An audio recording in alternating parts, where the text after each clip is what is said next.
میں ابتدا کر رہا ہوں صاحبزادہ محمد محب اللہ نوری اور حنفی جی امام اعظم حنیفہ رحمۃ اللہ علیہ۔ بسم اللہ الرحمن الرحیم۔ محترم قاری صاحب، آپ نے بڑے جامع الفاظ میں اور آپ کی شخصیت کا، امام اعظم کی شخصیت کا تعارف کروایا ہے۔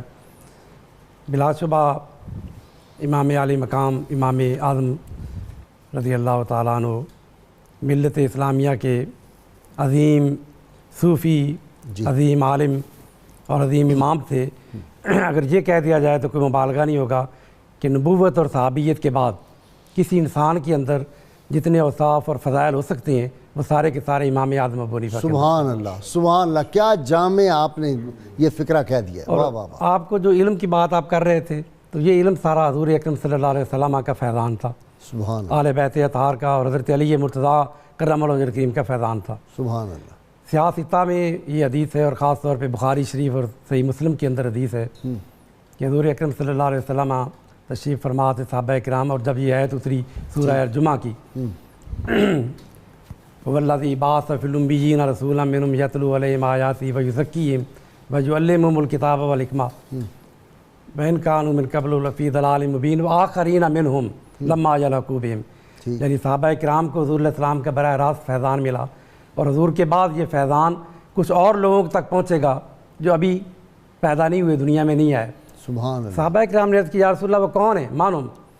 تو آپ نے پوری محفل میں نگاہ دوڑائی اور سلمان فارسی رضی اللہ تعالیٰ عنہ کے آپ نے سر پر ہاتھ رکھا سبحان اللہ، اور فرمایا کہ لو کان الایمان، اور دوسری روایت میں لو کان العلم عند ثریہ لنالہ رجال من ہؤلاء من قوم ہؤلاء، کہ اگر دین یا علم آسمان کے ستاروں پر بھی ہوگا، سریا کے پاس بھی ہوگا، سریا کے پاس بھی ہوگا، پروین جس کو کہتے ہیں جی، تو یہ اس کی قوم میں سے یعنی سلمان فارسی کی قوم سے، اس علاقے میں سے کچھ لوگ ہوں گے جو وہاں سے بھی ایمان اور دین کا علم جو ہے اس کو لے کر آ جائیں گے۔ سبحان اللہ، سبحان اللہ۔ اب اس کی مصداق کون ہے؟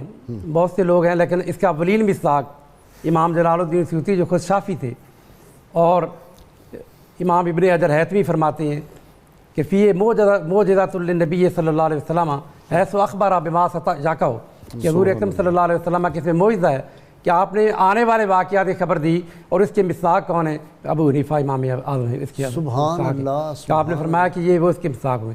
پھر حضرت انس رضی اللہ تعالیٰ عنہ آپ روایت کرتے ہیں کہ حضور اکرم صلی اللہ علیہ وسلم نے ایک دن فرمایا کہ جبریل امین میرے پاس آئے، اور جبریل امین نے کہا کہ اللہ پاک فرماتا ہے کہ اگر گندم کا ایک بہت بڑا ڈھیر ہو اور حضرت لقمان ان پر بیٹھ جائیں اور حکمت اور دانائی کی باتیں شروع کریں اور ساتھ ساتھ گنتے جائیں تو گندم کے ڈھیر کے دانے ختم ہو جائیں گے، لیکن علم اور حکمت کی باتیں لقمان کی ختم نہیں ہوگی۔